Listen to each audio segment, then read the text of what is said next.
Hello student. Last class में हम लोगों ने जो हमारा कोल्ड वॉर था उसके बारे में पढ़ा था। और इस कोल्ड वॉर से रिलेटेड जो इस ईयर में आपके क्वेश्चंस जितने भी मतलब जो भी टॉपिक थे हम लोगों ने उन सब के बारे में पढ़ लिया। अब हम प्रीवियस ईयर्स के कुछ क्वेश्चंस को लेकर डिस्कस कर लेते हैं ताकि ये पता चल सके कि आखिर इन पर बेस्ड क्वेश्चन कैसे आते हैं। Our first question is, why did India distance itself from the two campus led by the US and the Soviet Union? Means India ने खुद को इन दोनों कैंपस से यूएस एंड सोवियत यूनियन से अलग क्यों कर रखा था, मतलब इनसे दूरी क्यों बनाई हुई थी। ये क्वेश्चन दिल्ली 2015 में आया था। After the second world war there were two camps lead by the US and Soviet Union who become the superpower. These two superpowers were keen on expanding their spheres of influence in different parts of the world. Many countries decided to join either the US or the USSR. Means जो second world war हुआ था उसके बाद में US and USSR जो Soviet union था, इन दोनों ने खुद को सुपर पावर्स प्रूव करने के लिए मतलब अपनी अपनी पावर्स को एक्सपेंड फॉर्म में ला रहे थे। और इनके इन्फ्लुएंस में आके कई कंट्रीज़ जो थे, काफ़ी सारे जो इन्फ्लुएंस में आके कई कंट्रीज़ इनको ज्वाइन भी कर रहे थे, मतलब या तो यूएस को ज्वाइन कर रहे थे या यूएसएसआर को कर रहे थे, है ना। बट इन दोनों कैंपस से इंडिया ने खुद को जो दूर रख रखा था उसके रीज़न ये थे, फर्स्ट ऑफ ऑल कि इन्होंने जो इंडिया था उन्होंने नॉन अलाइनमेंट मूवमेंट जो था उसको ज्वाइन कर रखा था। एंड उसका मतलब एक रीज़न ये था कि वो जो ये सुपर पावर की जो प्रॉब्लम क्रिएट हो रही थी, जो कि वॉर के जो वॉर का जो खतरा था या वॉर की जो कंडीशंस को इंक्रीज़ कर रही थी, वो इंडिया को सही नहीं लग रहा था, क्योंकि कहीं ना कहीं इंडिया का पर्सनली उसमें काफ़ी लॉस होना था। इसलिए इंडिया इनसे मतलब इन दोनों ग्रुप से दूरी बनाए हुए था, ताकि इस तरह की कोई सिचुएशन क्रिएट नहीं हो, और हो भी तो इंडिया इतना लॉस में नहीं आए। नेक्स्ट क्वेश्चन हमारा आता है, why did super powers need smaller state as their allies, explain any 4 reason. अब आप देखिए इस क्वेश्चन को मतलब 2014 में भी ये क्वेश्चन आया है, उसके बाद 2012 में ये क्वेश्चन था, एंड 2013 एंड 2010 में दिल्ली में ये क्वेश्चन था। और तीनों बार ये क्वेश्चन की कुछ परसेंट लैंग्वेज चेंज करके क्वेश्चन दिया था कि जो सुपर पावर्स थी उनको स्मॉलर स्टेट्स की नीड क्यों थी।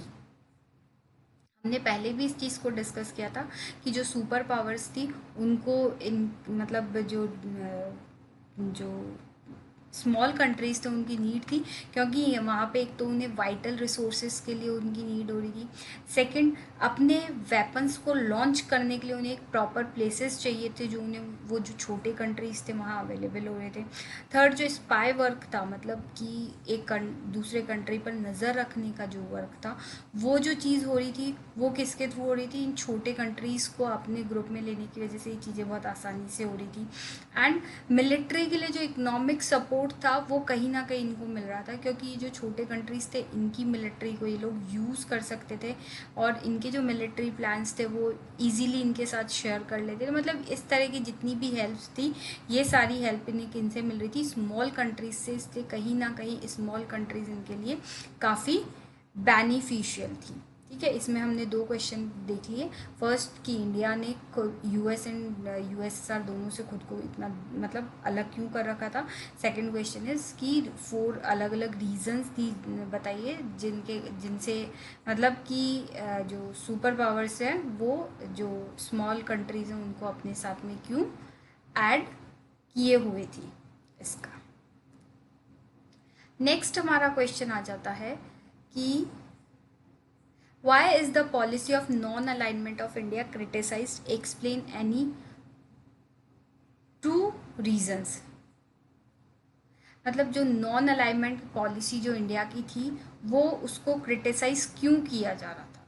हमने उस दिन ये चीज़ मतलब हमने ये लास्ट क्लास में इस चीज़ को पढ़ा भी था कि जो नॉन अलाइनमेंट जो इंडिया की जो पॉलिसी थी उसको लेके काफ़ी सारे क्रिटिक्स भी थे इसके। फर्स्ट जो इसके लिए माना जाता है वो माना जाता है कि ये जो नॉन अलाइनमेंट जो पॉलिसी जो इंडिया ने एक्सेप्ट कर रखी थी वो बिल्कुल ही अनप्रिंसिपल्ड थी। उसका मतलब जो क्रिटिक्स था उनका मानना था इंडिया एक स्ट्रॉन्ग डिसीजन नहीं ले सकता, इसलिए उसने क्या किया था, इस तरह का मतलब ये पॉलिसी को एक्सेप्ट कर लिया था। या फिर ये कह लो कि वो वर्ल्ड इश्यूज़ में एक सॉलिड स्टैंड नहीं ले सकता था, इसलिए उसने ये चीज़ कर दी।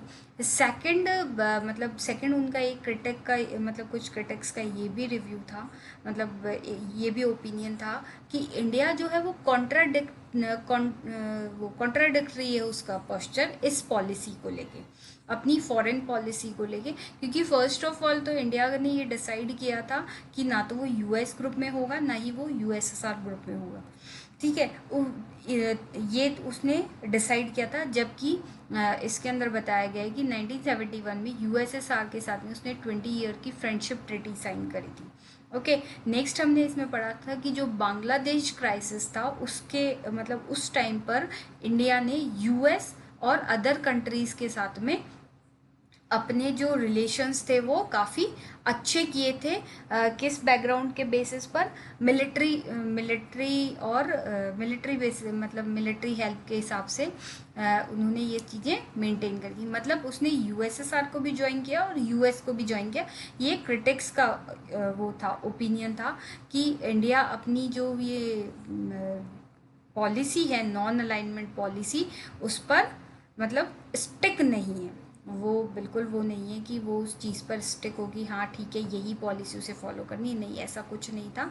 वो इन दोनों पॉलिसीज़ को मतलब अलग मतलब ये इस चीज़ को कह जरूर रहा था कि वो किसी भी ग्रुप में आएगा नहीं, पर कहीं ना कहीं वो यूएसएसआर में भी इंक्लूडेड था और यूएस में भी ये इंक्लूड हुआ था।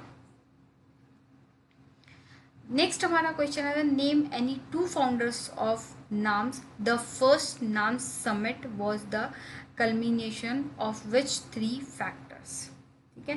मतलब कि नाम के जो फाउंडर्स हैं उनके नाम बताइए। ये नाम के फाउंडर्स बहुत आप इजीली बता देंगे विथ कंट्री, आई होप। उसके बाद में आता है कि जो 3 फैक्टर थे वो कौन कौन से फैक्टर्स थे जिन्होंने नाम को मतलब नाम जो बना उसके लिए। फर्स्ट इसका जो फर्स्ट समिट था वो था 1961 में बेलाग्रेड में था। एंड इसका जो फर्स्ट जो रीज़न था, जो 5 फाउंडर कंट्रीज थे वो काफ़ी कोऑपरेटिव थे एक दूसरे को लेके, इसलिए मतलब जो कोऑपरेटिव कैसे थे एक दूसरे को लेके, जो वर्ल्ड एजेंडाज थे उनके लिए ये काफ़ी कोऑपरेटिव मतलब एक दूसरे को सपोर्ट करते थे। तो ये जो सपोर्ट था ये एक रीज़न था इस नॉन अलाइनमेंट मूवमेंट के स्टार्ट होने का, ठीक है। सबसे जो इम्पोर्टेंट रीज़न था वो यही था कि ये पांचों जो कंट्रीज़ थे, ये 5 कंट्रीज़ कौन कौन से थे, India India, Indonesia, Yugoslavia, Ghana and Egypt. ये जो 5 कंट्रीज़ थे, ये पांचों कंट्रीज़ एक दूसरे के साथ में कोऑपरेट करते थे वर्ल्ड एजेंडास को लेके, इसलिए सबसे पहला रीज़न ये था। सेकंड ये था कि इनको जो ये नॉन अलाइनमेंट मूवमेंट जो स्टार्ट हुआ था, इसको जो अफ्रीका के जो न्यूली इंडिपेंडेंट कंट्रीज़ थे उन्होंने भी इसे क्या किया था, सपोर्ट किया था। वो सपोर्ट क्यों कर रहे थे, क्योंकि वो नहीं चाहते थे कि वर्ल्ड लेवल पर किसी भी तरह की कोई वॉर स्टार्ट हो, क्योंकि कहीं ना कहीं अगर वर्ल्ड लेवल पर या वर्ल्ड वॉर वापस स्टार्ट होता है तो उसका जो नेगेटिव एस्पेक्ट है, जो नेगेटिव प्रॉब्लम्स है या जो नेगेटिव इम्पैक्ट है वो उन लोगों के ऊपर काफ़ी ज़्यादा आएगा। इसलिए उन लोगों ने क्या किया था कि वो चाहते थे कि ये चीज़ें नहीं हो। और जो कोल्ड वॉर था, नॉन अलाइनमेंट मूवमेंट जो था मेनली वो कोल्ड वॉर से रिलेटेड था। जो कोल्ड वॉर जो था ना, उसने ऑलरेडी उन सुपर पावर्स ने मतलब जो सुपर पावर्स थी यूएस एंड यूएसएसआर, जो 2 कंट्रीज थे, उन्होंने वर्ल्ड वाइड लेवल पर इतना टेंशन बढ़ा रखा था वॉर को लेके, जो कि वो इतना बढ़ रहा था वो भी एक रीज़न था कहीं ना कहीं इसके कल्मिनेशन के। ओके, नेक्स्ट हमारा क्वेश्चन आता है explain any 4 objectives of the non-alignment movement। मतलब 4 कौन कौन से ऑब्जेक्ट थे कि ये नॉन अलाइनमेंट मूवमेंट जो था वो स्टार्ट हुआ। फर्स्ट, जो फोर जो मतलब ये थे to mediate between the two rival alliances for the cause of peace and stability and refraining member countries for joining military blocs. Second, to take measure of the economic development of the third world countries, newly decolonized countries. New decolonized countries to pursue independent policy. To draft policy aiming at the straightening of the independence, ending of colonialism and promoting world peace. मतलब कहीं ना कहीं जो to rival alliances थे उनके बीच में piece और stable piece का वो जो पीस वाला जो टाइम है वो आना चाहिए। उसके लिए ये नॉन अलाइनमेंट मूवमेंट को मतलब जो मूवमेंट हुआ था वो स्टार्ट हुआ था। फर्स्ट जो इकोनॉमिक डेवलपमेंट ज़रूरी था इसके लिए, क्योंकि जो थर्ड वर्ल्ड था मतलब एक तरह से हम थर्ड वर्ल्ड कहेंगे, first world is US and second is USS and third world is वो लोग जिन्होंने इन टू अलाइंसेस को ज्वाइन नहीं किया। वो जो थर्ड वर्ल्ड था वो कहीं ना कहीं इकोनॉमिक डेवलपमेंट भी चाहता था, इसलिए उन्होंने इस चीज़ को मतलब नॉन अलाइनमेंट मूवमेंट को ज्वाइन किया और नॉन अलाइनमेंट मूवमेंट स्टार्ट हुआ। और स्पेशली इसमें कौन थे जो न्यूली डीकोलोनाइज थे या न्यूली इंडिपेंडेंट कंट्रीज थे वो इसमें इंक्लूड हुए थे। और जो न्यूली इंडिपेंडेंट कंट्रीज थे उन्होंने इंडिपेंडेंट पॉलिसीज़ को स्टार्ट किया था। अगर वॉर होता है या वो किसी भी अलाइंस को ज्वाइन करते हैं तो कहीं ना कहीं उन्हें वो सुपर पावर से वो प्रेशर में रहेंगे, वो अपनी पॉलिसीज़ को अलग से परस्यू नहीं कर सकते। ठीक है। एंड लास्ट जो लास्ट मेजर रीज़न था वो ये था कि वर्ल्ड पीस चाहते थे, कोई भी नहीं चाहता था वापस वॉर स्टार्ट हो, क्योंकि इससे मतलब 39 से 45 के बीच में second world war already world face कर चुका था। उसके इम्पैक्ट्स बहुत सारे थे, नेगेटिव इम्पैक्ट इतने ज़्यादा थे कि काफ़ी सारे कंट्रीज़ थे या कहें कि ऑलमोस्ट सारे कंट्रीज़ चाहते थे कि ये वॉर नहीं हो, और अगर वॉर हो भी तो उन्हें कम से कम नुकसान हो। जो कुछ का ओपिनियन ये था कि किसी ना किसी अलाइंस को ज्वाइन कर लो, और कुछ का ओपिनियन का कि किसी भी अलाइन को ज्वाइन मत करो, कंटिन्यू चलने दो। तो कहीं ना कहीं ये जो वर्ल्ड पीस जो एक पॉइंट था, ये बहुत मेजर पॉइंट था कि लोगों ने नॉन अलाइनमेंट मूवमेंट को एक्सेप्ट किया ताकि वर्ल्ड पीस वाली सिचुएशन बन जाए, ताकि और प्रॉब्लम्स क्रिएट ना हो, क्योंकि ऑलरेडी वर्ल्ड में जो वॉर का टेंशन था वो काफ़ी अच्छे लेवल पर इंक्रीज हुआ था। नेक्स्ट जो क्वेश्चन आता है, how is non alignment different from